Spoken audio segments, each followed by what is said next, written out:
Pass Kwargs to Starmap while using pool in Python. I'm using pool to multithread my program using Starmap to pass arguments. I'm stuck because I cannot seem to find a way to pass Kwargs along with the zip arrays that I'm passing in the Starmap function.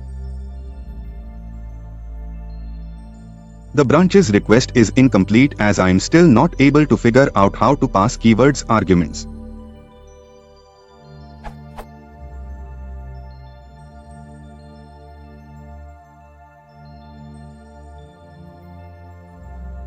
While calling fetch_API from the branch line, I want to pass payload as a 1 and key is equal to true.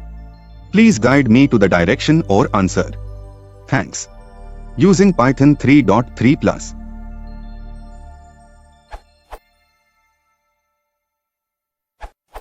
You can create a wrapper around pool.starmap that also accepts an iterator of over Kwargs dictionaries.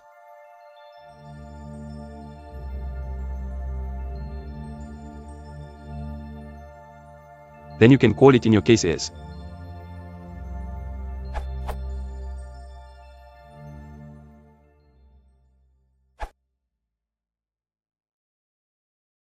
You want to split out pixel